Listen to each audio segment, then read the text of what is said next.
Hello, welcome everybody. This is the first content on this channel.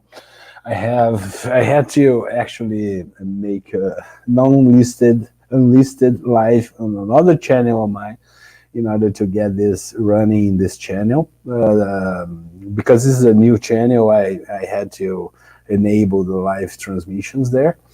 So this wasn't planned at all.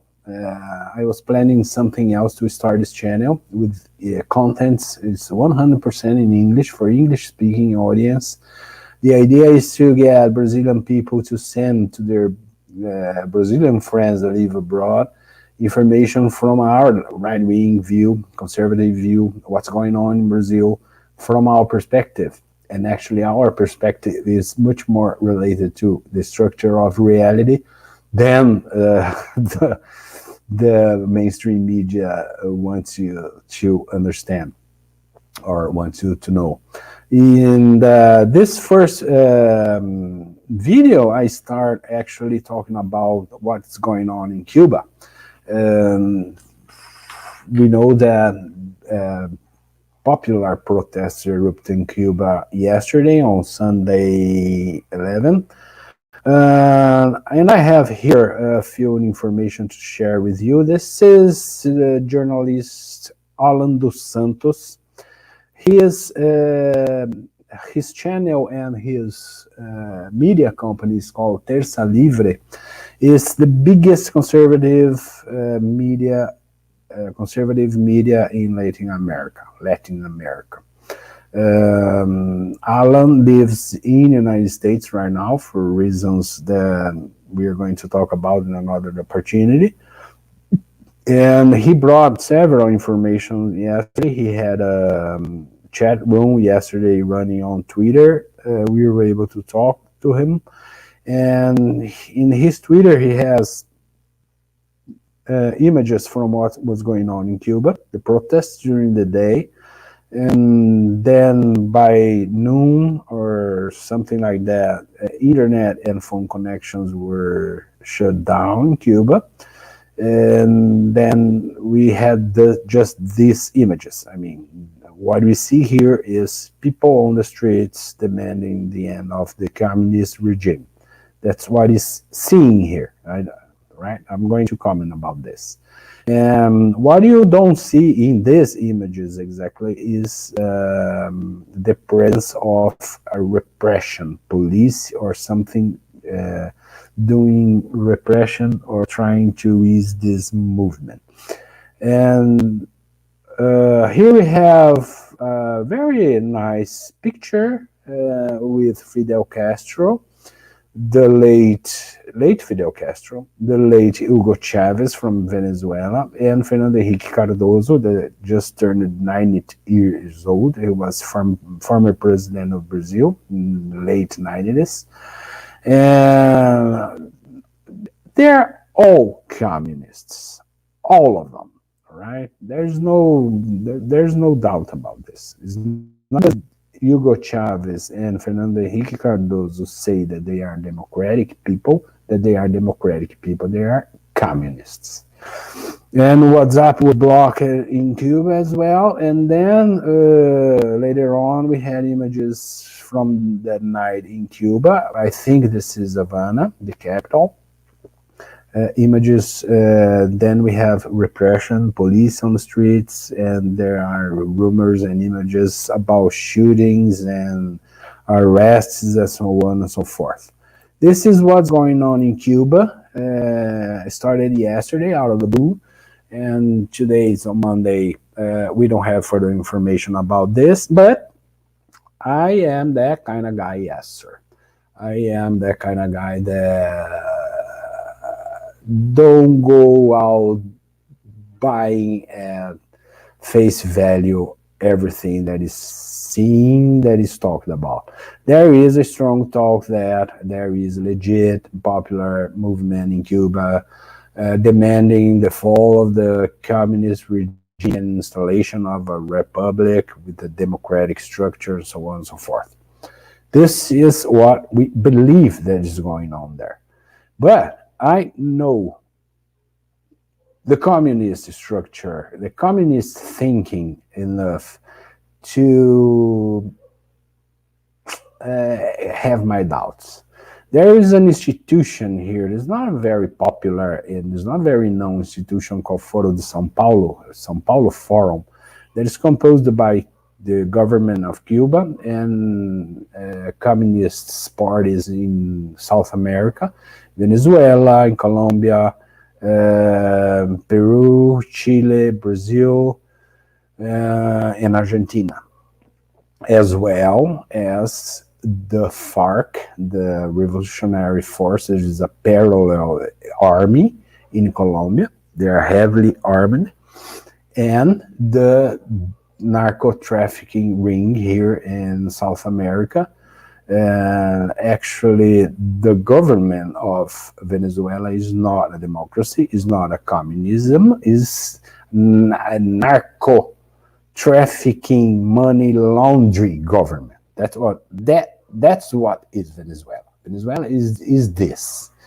There is an army, there is drug, there is narco trafficking, there is money laundering, there is collusion with Hezbollah, Hamas, and China and Russia. That's what is Venezuela. I have no doubt about this. And Foro de Sao Paulo is extremely strong here in Central America and South America. And I don't see how hundreds of thousands or maybe millions of poor Cuban guys go out of their houses on a Sunday morning and demand the fall of the regime that has been going on for 60 years there.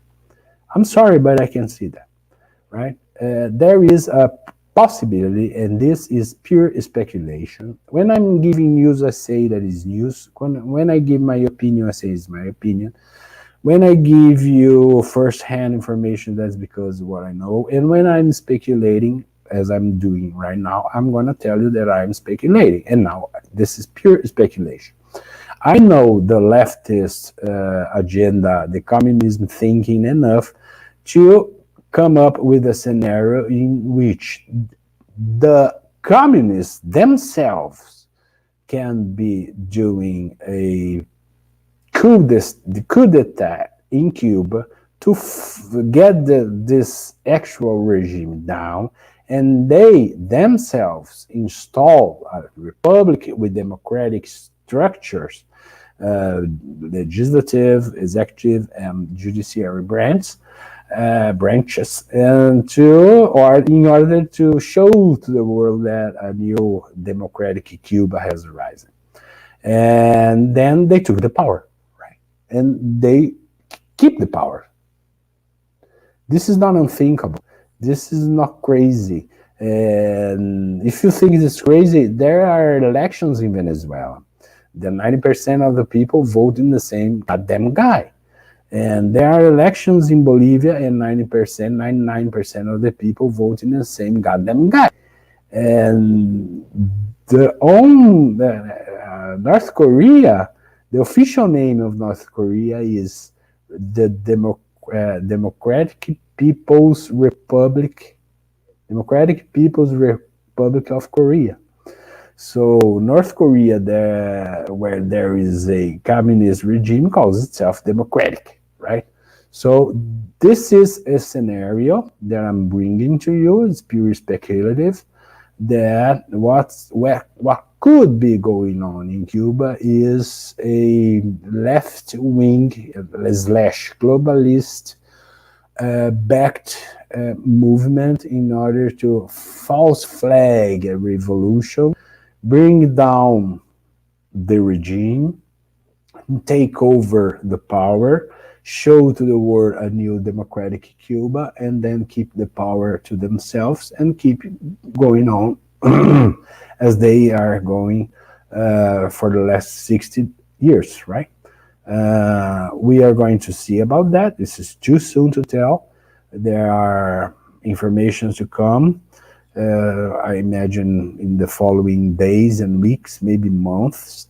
This could be just this something that's going to pop like a bubble and nothing's going to happen. as happened 2 or 3 years ago in Venezuela with a big popular movement that came out with not. And let's see what happened. This is the first content in this channel. It's a new channel.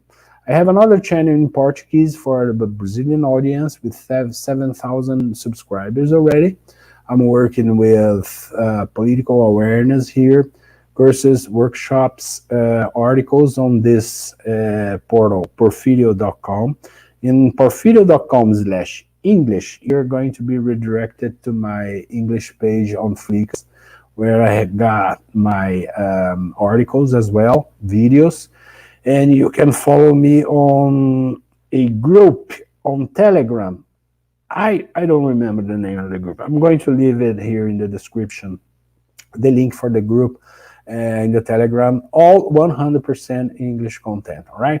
Thank you very much for your audience. This is a beginning of a new channel. I hope this is going to work. I hope this get as far out in the world as possible, and I hope to help much more people. I'm helping what we can help here in Brazil, in my city, my state, my country, and I hope to help as much as possible people out in the world. And this is an open channel for everybody.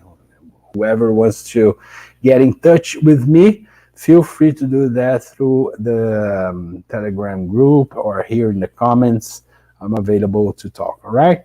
Thank you very much. Have a nice week, everybody.